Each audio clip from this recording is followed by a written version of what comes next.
what we call physiologic specialization in plant pathology is essentially the existence of different strains of essentially the same species of a pathogen or of the same type of pathogen. So for instance, with Plasmodium brassicae, which is Clubroot, all Plasmodium brassicae is not the same.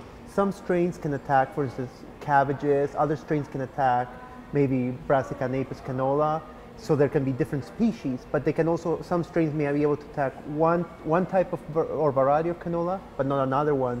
So they become very specific against particular varieties and species. So this is very important because in terms of developing genetically resistant varieties, when a breeder is going to develop, let's say, a variety of canola that's resistant to clubroot, the way he selects his material and screens out what's resistant versus what's not is he inoculates or he adds Plasmodium brassicae to the roots and sees which one can withstand the infection and which one can't. But if not all the strains are the same, then he has to make, or he or she, the breeder has to make sure that the strains that they're using to select their resistant material is representative of the strains that a farmer would encounter in his field. Because if they're not, then you could have great resistance, but maybe it's a resistance that's effective in one region but not another. So that becomes very, very important in terms of knowing what you're breeding against, essentially, kind of knowing your enemy.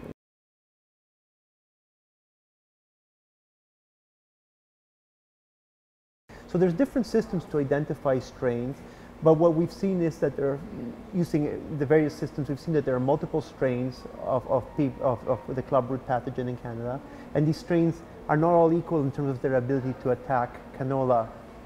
And one of these strains, called pathotype 3, is the most common in central Alberta and in most of Alberta, and it's very and that pathotype 3, is very virulent on canola. That means it can attack canola very strongly. So it makes sense then that either this strain became adapted to canola or was already present and has proliferated and become very common because it's attacking canola.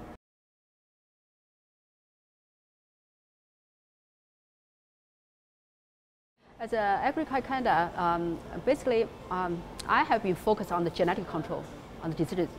The different scientists work there.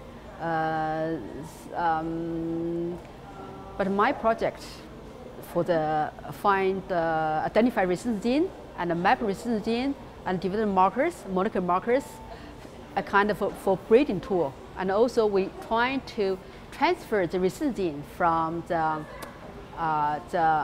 diploid species. This term is too specific? Yeah, that's okay. Diploid species into canola Brassica napus. And also, as AFC have Brassica rubber breeding program. So, and also we want to transfer resistant gene from vegetable bee wrapper into canola bee wrapper. And we trying to transfer resistant gene to master species as well. There are two master species at AFC, Brassica jonesii and Brassica carinata. Jonesii is condiment mustard, and also there are canola quantity mustard as well. Yeah, canola quantity jonesii. And carinata right now is mustard. So, Dr.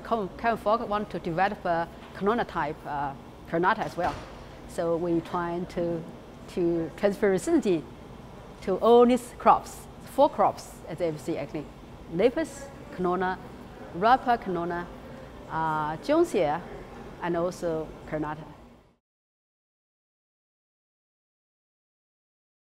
I'm doing Clubroot resistant research, especially focused the canola itself, what we can do for the canola cultivars, especially the resistant genes. Now, we're working on the cloning and the function analysis of different clubroot resistant genes from different Brassica species. So we already mapped and cloned some clubroot resistant genes. That's the result we have. And also we developed molecular markers. Those molecular markers, the seed company can use for canola breeding to have the cultivars with the clubroot resistant gene. So farmers can use those cultivars. You see to control the club disease.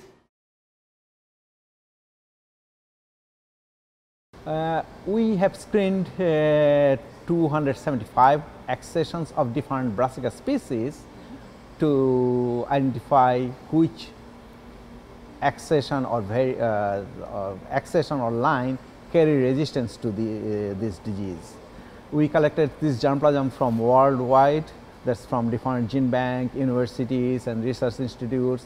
So we have a very rich collection of germplasm of different Brassica species, not only Brassica napus canola, but other species also, Oleracea, which is cabbage, cauliflower, turnip, broccoli, all this type. And then we identified these resistant sources and then made this information available to the public through publication, so that all canola breeders, they can use this information and then identify the germplasm for use in their breeding program for the development of clubroot resistant cultivar. Also, we have integrated resistance from winter canola cultivar, that's Mendel, and then also rutabaga, and then also from some other sources, turnip sources, we are integrating resistance, but we have already achieved with Mendel resistance and rutabaga resistance. And then we made this germplasm available to the industry for use in their breeding program for cultivar development.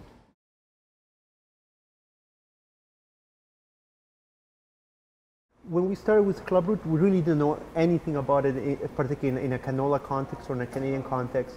So a lot of this information has given us a very strong foundation and has facilitated the development of resistant varieties and so on. But we have to try to make a really strong effort to stay ahead of the disease. So for instance, continue to monitor where it is, where it's spreading. Is it, how do the resistant varieties continue to perform well? Do we need to find new sources of resistance? And then, how is the disease spreading? So there's still lots of questions that we have to answer, and also we need to keep abreast of the situation just so that we don't get blindsided by Clubroot again, so we can keep moving forward. And right now we're in a pretty good spot. We're managing it, but we have to work to stay ahead of Clubroot. So.